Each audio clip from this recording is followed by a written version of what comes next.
today, and it's never ever ever going to be hard just to smile.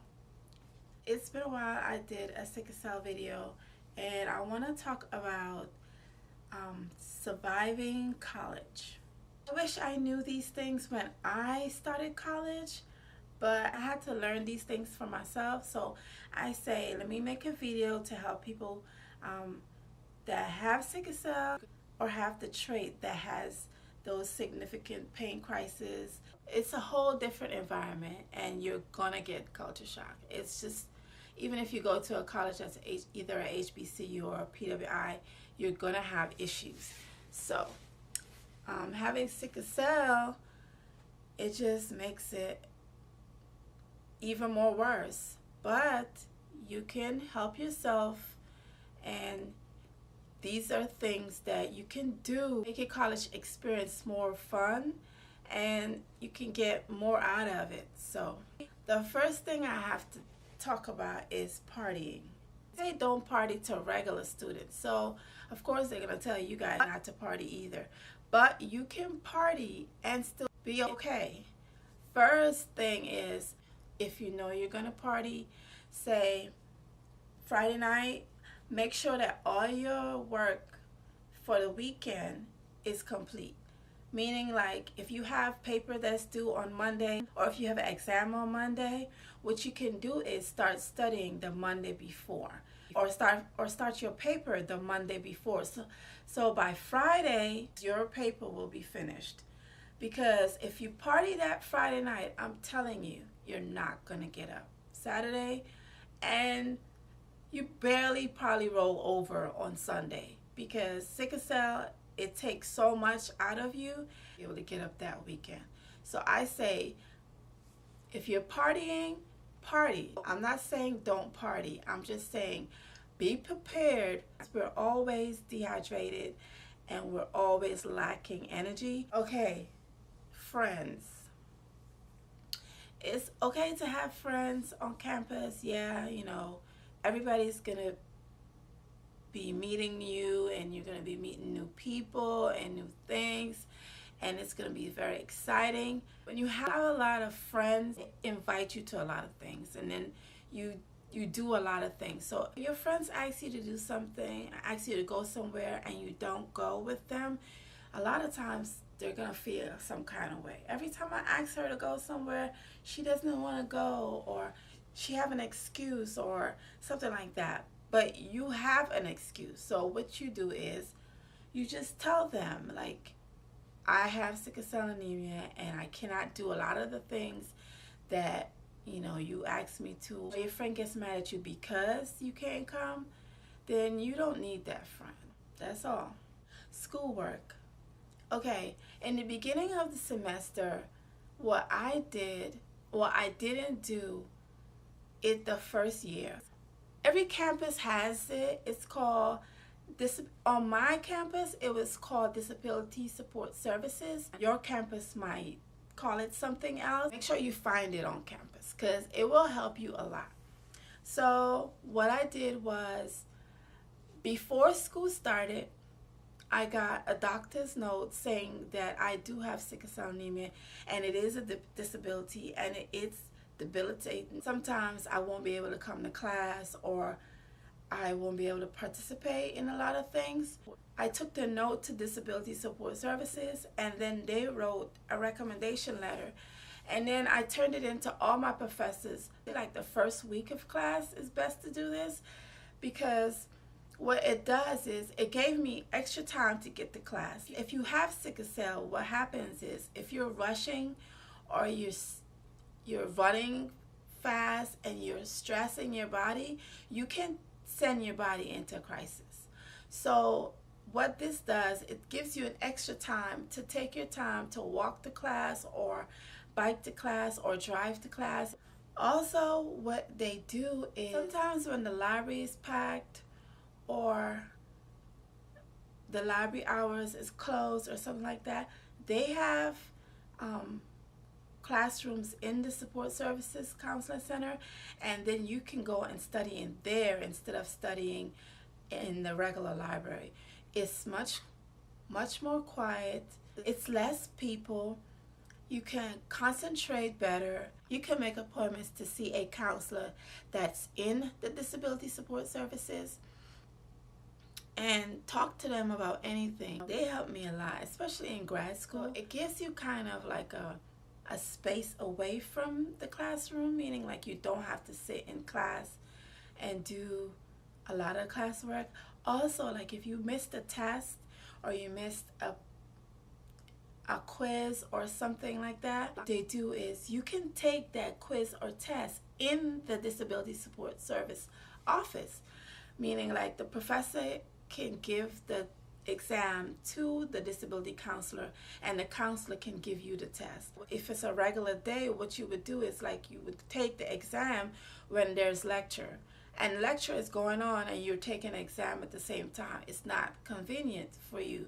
So if you take the exam in the counselor's office, it's much more quieter.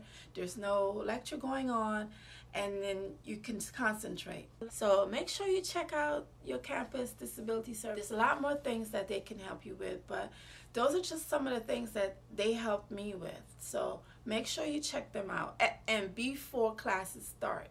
Also, if you're living on campus, make sure you pack your heating pads, alcohol rub, because those things help me. Epsom salt, anything that you need for your pain, make sure you always on top of it. You have to ask your professor for time off so you can go get your pain medication. Make sure you do that. Make sure you're not going without pain medication. Make sure that you're stocking up on fluids. Like, make sure you get your cases and cases of water and Gatorade or whatever else that you drink. Make sure you stock your room. Also, your car, if you're driving, make sure your car has water always. Make sure you have a blanket in your car. Go to school in a cold environment. Make sure you have those things everywhere. Like I had pain medicine in my car. I had blankets in my car. I had water in my car. I had make sure I had snacks in my car. I make sure that my gas at least halfway up all the time. I made sure that my all my professors knew that I had sickle cell. It's hard to tell professors that you have sickle cell, but you have to. It works in your favor if they know what you're going through. I know sometimes you want to be private, you don't want nobody to know your business, but college is serious business, and if you want to succeed, you got to let your professors know. You got to talk to them at the beginning of the semester, and at the end you always say thank you for appreciating that they gave you pretty much a slack because you needed it, because you were either in a hospital or you stayed home from class. So pacing yourself. Well, at the beginning of semesters, most professors, well, I should say by now, because back then there were some professors that didn't really do that, but I'm pretty sure now all professors do it. It's called a syllabus. You get it like the first week of class, and make sure you have copies of every single syllabus. You put it in your notebook, you put it in your purse, you put it in your backpack. You make sure you have your syllabus everywhere you go, because what happens, what I found out is that syllabus helped me because I knew what was coming. I knew when the test was coming, I knew when the quizzes were coming, I knew when the papers were due. So what happened was, instead of like everybody else do, freak out the week of a paper or the week of an exam, I would start studying like 2 weeks ahead, or start my paper 2 or 3 weeks ahead. Because with sickle cell, stress is a killer. It will freak you out, you would get sick, and then you miss the exam and you miss the paper. So I always, like, that was my Bible. My syllabus was my Bible. I hated when the professors changed the syllabus in the middle of the semester. But I would go and I talk to them and I let them know, well, I already did this assignment, you switched this assignment, can I still turn this in? I was banking that I was thinking that it was gonna do. So I did it because I have sickle cell and I don't know when I'm gonna get sick. Sometimes they took the papers and sometimes they didn't, but it's always best to check. And another thing I did while I was in college, I made sure I had positive notes. Like if I failed the exam, I would not freak out on myself. I try my best to stay calm and try my best the next time and pass the next time. Study harder, because you have to stay positive. If you don't stay positive, you'll flunk out, you'll fail all your classes, and knowing how your body is, you don't have any energy, you're gonna not want to get up and go back to classes next semester. You're just gonna quit, and it's so easy for us to quit because we're always sick. We're always dehydrated. We're always hurting. We have no energy, and when you fail and then those things pile on top of each other, you're gonna quit. Don't quit. Stay positive. Positive things. If you gotta take a day off and go to a spa or go watch the birds and go to a park, take a walk, do something. My thing was, at the time I was in college, my daughter was 3 years old. So what I would do, I would take time off and I would go volunteer at her daycare or volunteer at her school, and it kept my mind off all this stress, like exams and papers and all the other stuff that college life comes with. So if there's an outlet, get it, do it, try it, something different. Go to the skating rink. Go somewhere where you don't have to, you're not focusing and you're not thinking about college and hard work, because it is hard work. College is hard work. You're not gonna get by just failing. You have to pass. You have to study. Late nights, yes.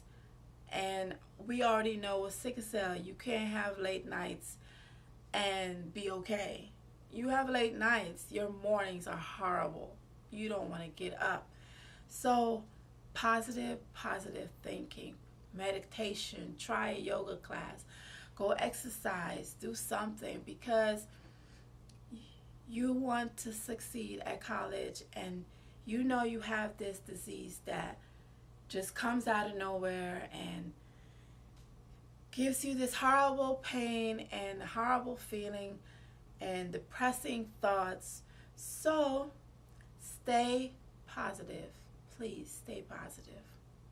Also, there is a counseling service on every campus. I used to go to both. I had a counselor on this side that was a regular counselor, just talking about everyday life, and then I had a disability support service counselor that I was talking about all the stuff that I missed, all my illness stuff. And so it kind of helped because I had all the support system. Make sure you get a support system. You cannot survive college with sickle cell and not have any support. You cannot do it. If you can do it by yourself, thumbs up for you. But I needed support, and I took it. I paid for it when I paid for my classes, so I might as well have used it. If you want a college degree, because everybody don't want a college degree, but if you want a college degree, take these key points, get ready to start school and enjoy college. I loved my college. Go Bowie State University. I also pledged a sorority. I even went to grad school after. And that's the end of my video. Make sure you subscribe. Give me a thumbs up. Bye, smiles.